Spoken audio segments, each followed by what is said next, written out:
Hello, BookTube. I went to the Brattle this morning, first thing. It was bitterly cold yesterday, biting winds. We paid a price for having such a tropical day the day before. But today it's warming up. I think it's going to keep warming up for the next few days. And I had to be in the downtown Boston area anyway, so I was right at the Brattle right when they opened. And it's those of you who are new to the channel, it's a used bookstore in the heart of Boston, and it's great. High turnover rate, and in addition to the turnover rate, there's also a sale lot next door. Thousands and thousands of books that are either $1, $3, or $5, and they're not in any order. They're not organized in any way. You just have to browse out there. You have to browse to your heart's content. Not a bad way to spend an hour or two or three. I didn't have all the time in the world this morning, but I found a ton of books, a ton of them, for dirt cheap. And once again, this is the second Brattle haul in a row where I am not showing you a big chunk of the books. A big chunk of books I got was a tithe that are going elsewhere, that are gifts, so I don't want to spoil it on camera. So once again, the gigantic pile that you'll be seeing today is not the whole thing. And I don't know if I'm going to be able to do a Steve pyramid. We shall see. The first one was a cheap paperback. I think it was the only paperback I got today. No, there are a couple of others. But no mass market paperbacks, just a trade paperback of the old Wordsworth Classic series. It's in terrible shape, and I ordinarily might have passed on it, but I've never had this edition before. I've never had a printed copy of this thing before. I think there's a free ebook, but what I really want is a beautiful edition of this. A nice solid hardcover with a dust jacket, a better condition Wordsworth trade paperback. This thing's in terrible condition. I got it only to have it. It's the Wordsworth Classics paperback of Ovid's Metamorphoses.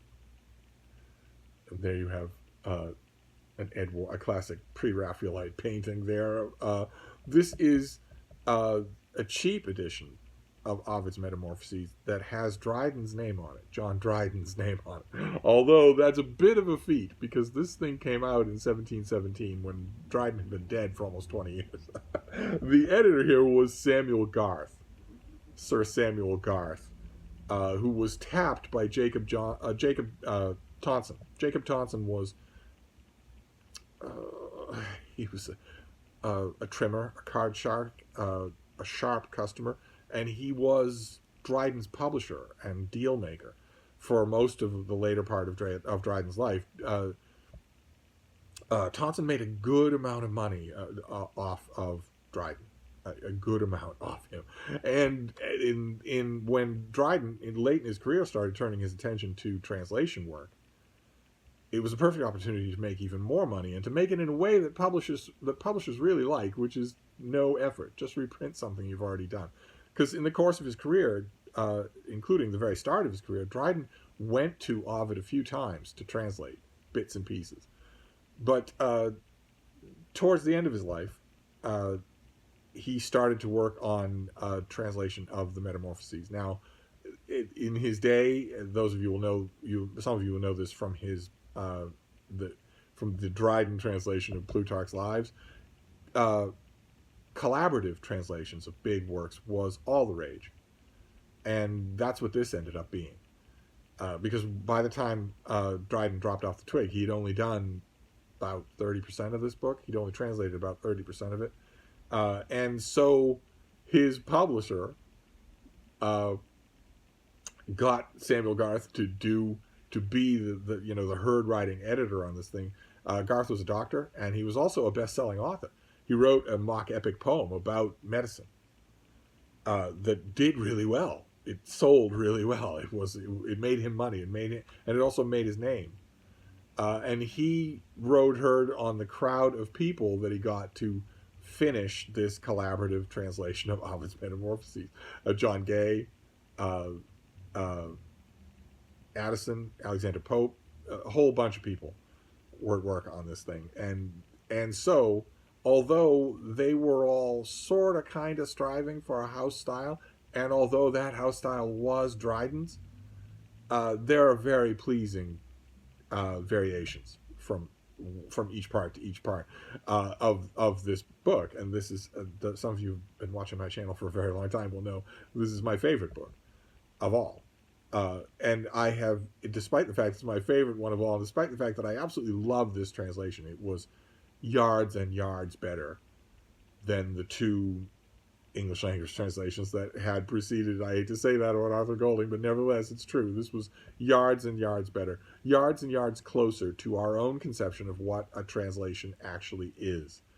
Largely thanks to Dryden, who changed critical attitudes on that and a million other things, and gets no credit for it. Nobody remembers or reads Dryden anymore. Nevertheless, this is an absolute delight to read all these different kinds of poets working in, just mucking in on this one long work. And you can see it's in crappy condition. I got it anyway just because it was dirt cheap, and I will reinforce this just on the outside chance that the Brattle does not provide. The Brattle might not get me another copy anytime soon. At least I'll have this. That was one of the paperbacks of his Metamorphoses. Can't beat that. In a classic English language translation that even now is sometimes offhandedly referred to as the Dryden translation, even though that very incomplete. I could talk about Dryden and his publishers and his friends. Samuel Garth played a large role in the end of Dryden's creative career, and a large role in his posthumous memory. I could talk about these people until the cows come home, but as even my description will give you a clear idea, this was not really Dryden's translation. It was his ethos that sort of hovered over the whole thing, and a large amount of his work is in it. But it was collaborative in the way of a lot of translations at the time. That's gone by the wayside. Now we have superstar translators. But once upon a time, I mean, you can imagine it today. You couldn't do it today because most literary figures are monoglot, especially American literary figures are monoglot. Whereas once upon a time, it could be expected that maybe 6 or 10 of the leading literary men of your day would know how to handle the original and maybe help out. But one way or another, it's wonderful to have this. I will reinforce it so that it can stand a rereading, and then I will reread it. I haven't read the Metamorphoses in a year. And I wasn't expecting this. I was expecting to reread some other translation that I have here already. So I got one on my own. That's great. This next one is a collection of lectures that I've had on and off. I don't think I've had a copy in the time that I've had this channel. So maybe you haven't seen it. But you have heard me talk about the author, J.A. Froude. This is his Life and Letters of Erasmus. And it's just exactly what it says. It's not meant to be a soup to nuts biography, but it works that way. It's an indispensable volume to have on Erasmus. I think Froude studied him for his whole life, so I think it's kind of indispensable to have it. And I'm a big fan of Erasmus anyway, and I have a whole bunch of books, including older ones like this. I really like the older meditations on Erasmus, and there aren't any new meditations on Erasmus, so I'm lucky in that. Then this next one is fantasy. It's science fiction, and it's part of an ongoing series, a very long series that's probably still going on, that I have never tremendously liked. I got this thing years and years ago when it first came out. This would have been in the 80s. Is that right? Yeah, 1987 with a classic 1980s cover. But I'd never seen it in hardcover before. So I grabbed it to give it another try. This is Chelsea Quinn Yarborough, and this is Flame in Byzantium. With this great cover. Look at that. Just look at the artwork there. That's just amazing. This kind of cover artwork was very popular in the 1980s. And this is set, this is a Saint Germain novel. The main character is Saint Germain, Count Saint Germain, who is a vampire. More or less. He is what we would call a vampire. And the thing that connects these novels throughout many different eras of history is Saint Germain, who just lives through all of those eras of history. So this is, in the thrill of every novel is, you know, it's going to be Saint Germain during the Huguenot Wars, or during the English Revolution, or during the time of the Caesars, Imperial Rome, or Byzantium. Every book is going to be, well, what was Saint Germain doing in period X? And this is one of those. This is one of those, and I read it back in 1987. I got a mass market paperback of it, same artwork, same gorgeous artwork, and read it on a long train trip and found it a little bit boring. And I remember in 1987 that kind of surprised me because I never really bought on to this author and the huge fan trailing that she has, but I've never considered her boring. And I did consider that book boring. And the Brattle often gives you a second chance at things like this. This was $1, so I was able to grab it in hardcover. Somebody already put a library plastic dust jacket over it, so I could just read it as is and see if maybe it is boring. Now, if my original impulse was correct, and this is just a dull novel, then I'm out $1. And if it's not, if I find a whole bunch of stuff in it that maybe I wasn't prepared to find the first time, then I've only paid $1. I have a book that I want to keep. So I'm perfectly willing to give it a try. Then this next book also has one of those plastic library covers on it.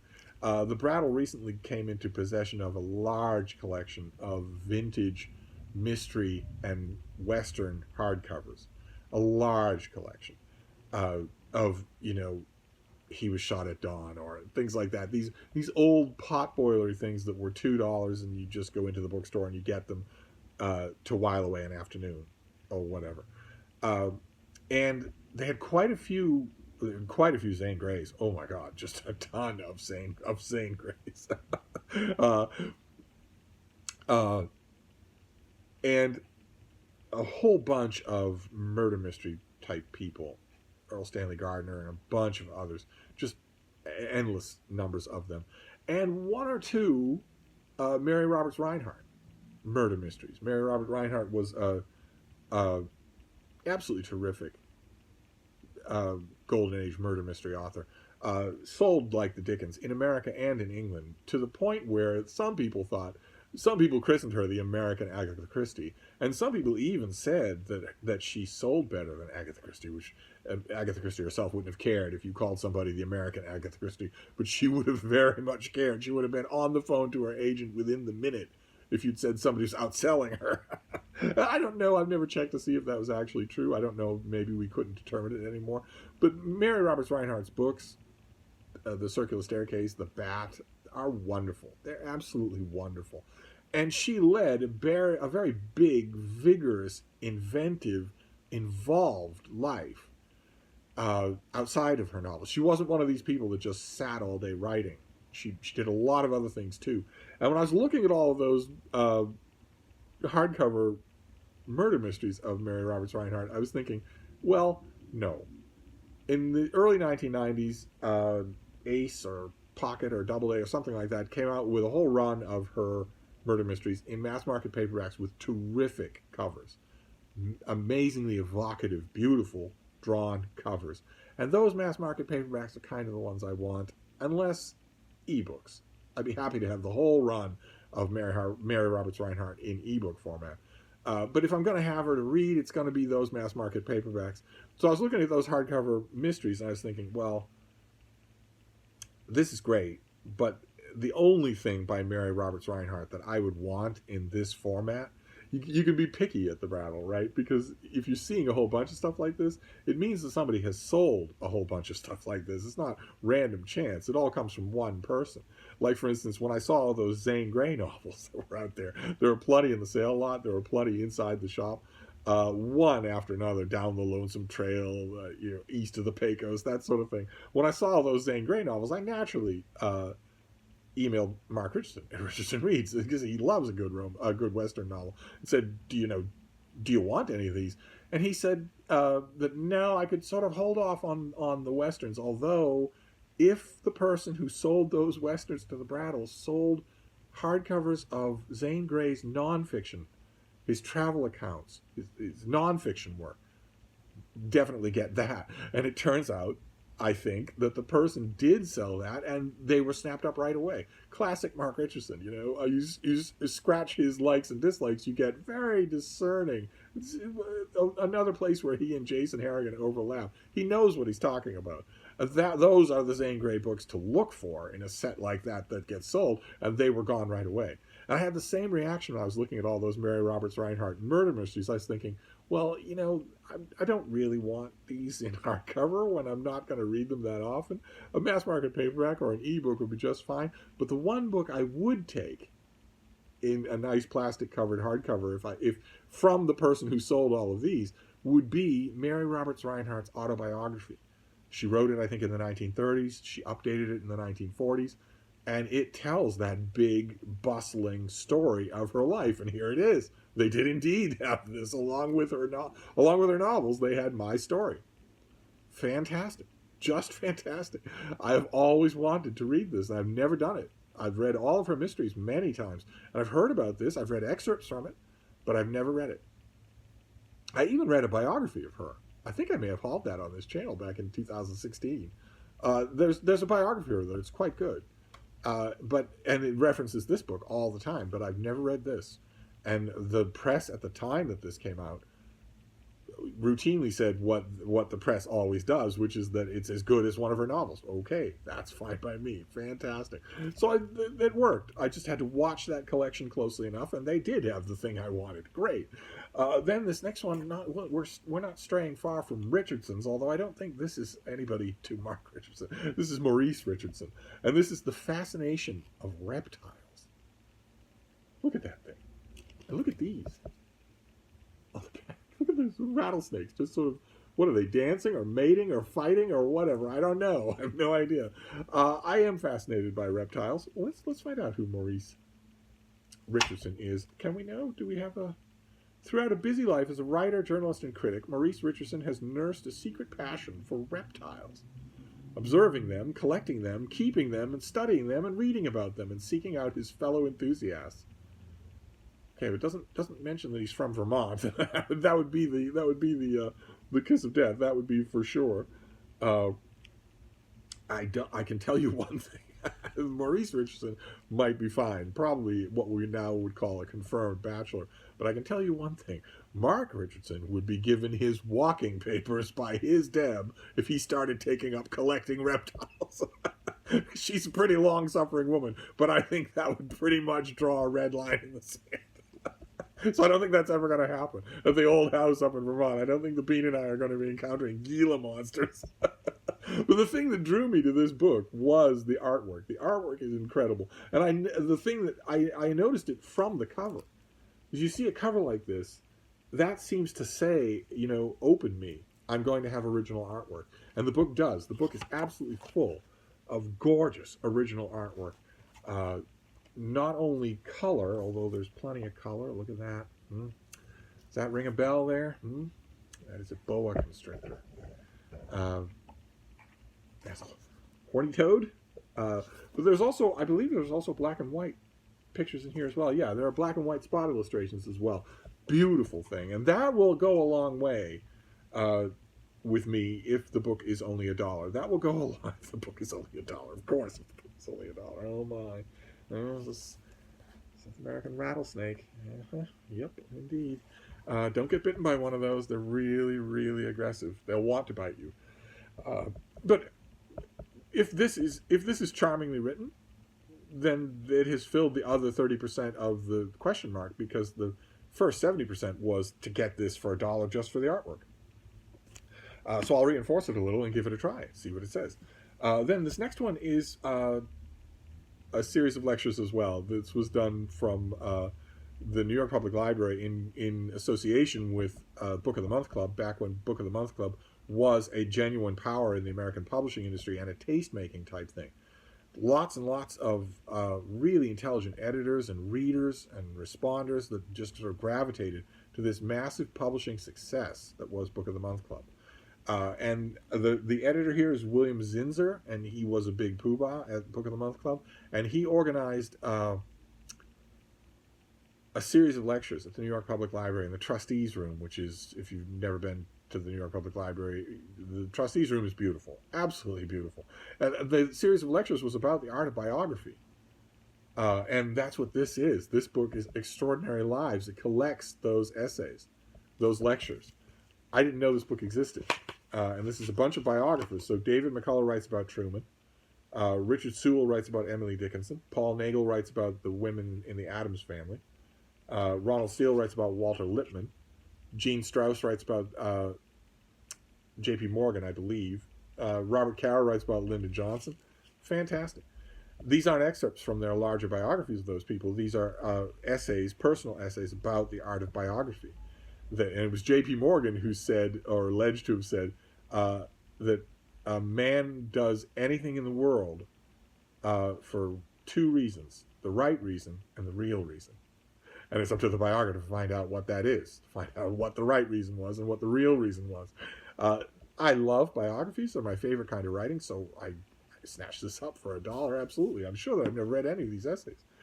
This next one is a biography. It's a trade paperback, and I think it's a UK trade paperback, and it's in a little dodgy condition, but I wasn't going to wait on it. No way. I'm never going to see a hardcover of this thing, and it's a subject that I find absolutely fascinating.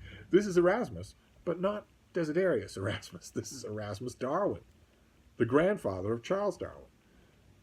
Who he led a larger than life. He was the subject of a science fiction novel from 50 years ago that I really liked, and he's fascinating. This is a full-length biography by Desmond King Hele, H-E-L-E, King Hele, who, do we know anything about Desmond? No? The leading authority on Erasmus Darwin, having studied his life and work for 3 decades. And he also wrote an edition of the letters of Erasmus Darwin. But I have never read a full-dress biography of Erasmus Darwin. And I certainly have never read this book. Fantastic. So it's in a little rough shape. It's a little on the marked and scuffed side, but I can fix that.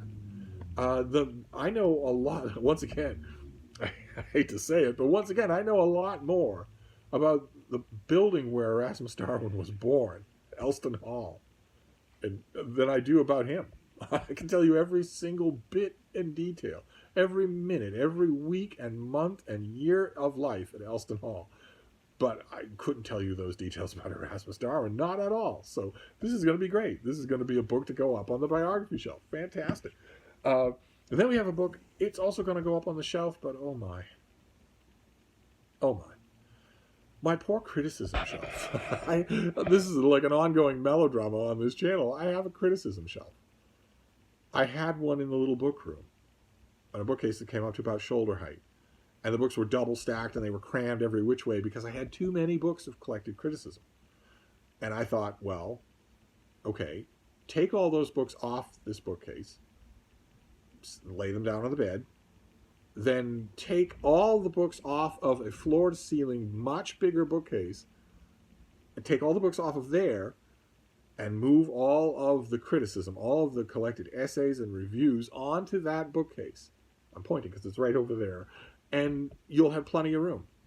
Forever and ever, in the land of milk and honey. And that turned out not to be true. That floor-to-ceiling bookcase had spare space on it for maybe a week. And now, once again, it is double stacked and crammed and stacked. And once again, it is going to need to move. And I don't know that I have a bigger bookcase. I honestly don't think I do.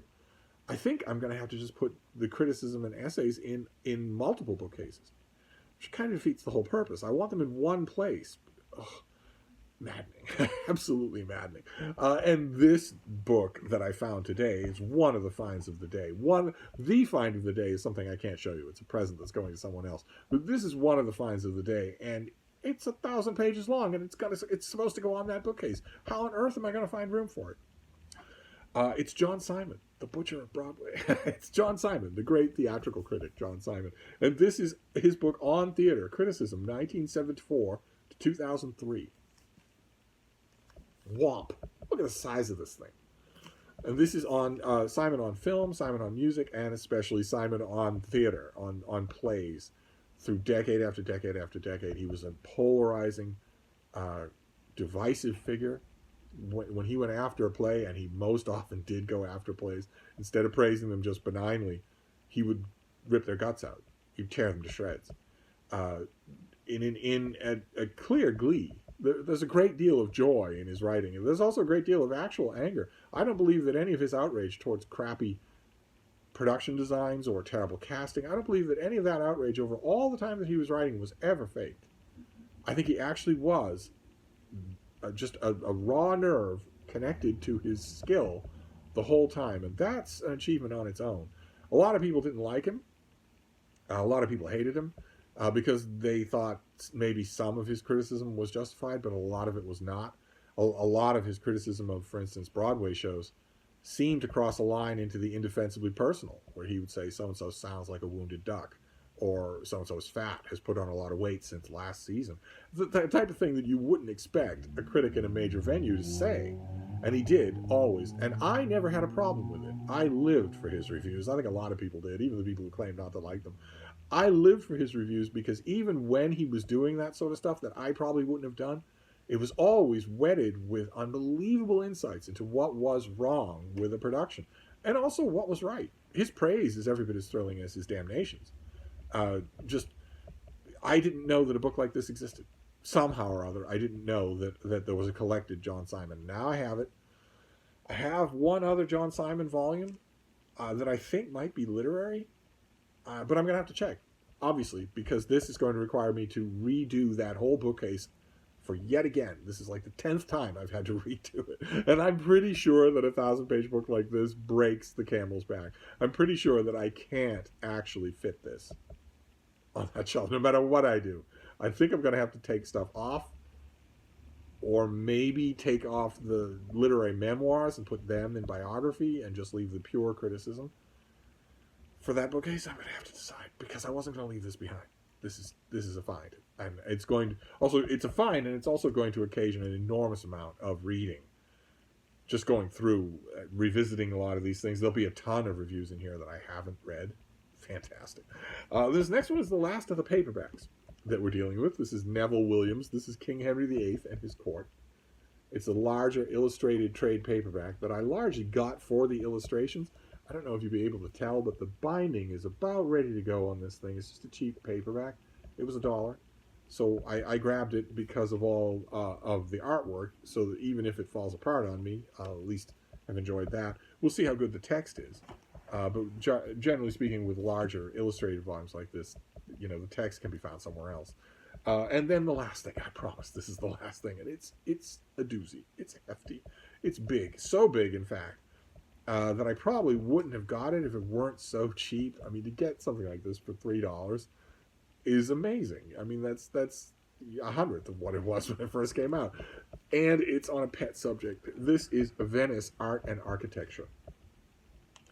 It's a kind of a cardboardy heavy paper, so it's not technically a hardcover, and it is absolutely full. Sculptures, building plans, paintings, frescoes, everything.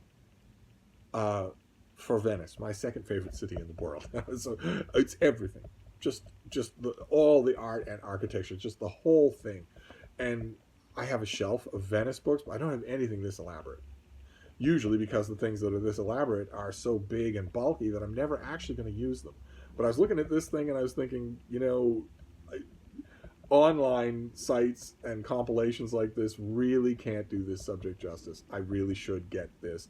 This was a pure example at the Brattle where I will have an armload of books already and I'll be looking at something and I'll think, nah, I can leave it. And then a voice in my head will say, if you leave that, it's the only thing you're going to think about until you get back here. Don't do it. Don't leave anything behind that a voice in your head is telling you might want. These are all so cheap.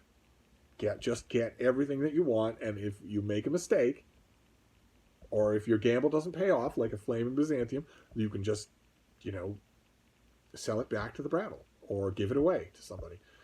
And I'm glad I didn't leave this behind. Very much glad I didn't leave this behind. This is going to be another thing that is just endless amounts of browsing.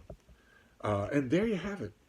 BookTube, that was another Brattle book haul. I don't think I can do a Steve Pyramid for this. We have Venice, Art and Architecture, Henry VIII and his court, John Simon on theater. This is a massive collection of John Simon criticism, just incredible. We have a biography of Erasmus Darwin, first for me. I don't have any others. Extraordinary Lives, a collection of biographical essays. The Fascination of Reptiles by the Richardson clan. No. See, I can't possibly do a Steve pyramid here. There are too many of them. But we can go over these again. My Story by Mary Roberts Reinhardt. What a find! What an amazing fun. We have a Flame Byzantium in hardcover with a nice plastic covering. Definitely give it another try. We have Froude's Erasmus, A Life in Letters, with lots and lots of scholarly commentary. And we have Ovid's Metamorphoses, the so-called Dryden translation of Ovid's Metamorphoses that I will reinforce and hold on to as long as I can until I can find a better edition, a better copy of it. So there you go. That was the Brattle. That is everything, yes? Yeah. Big stack of things. It feels incomplete to me because there's another stack of books right over there that I can't show you that also comes from the Brattle today. But I don't know when I'm going to be back to the Brattle. We shall see. I don't imagine it happening for another week. But anyway, that's plenty of books for today. So I will wrap this up, but I'll see you soon. Thank you, BookTube.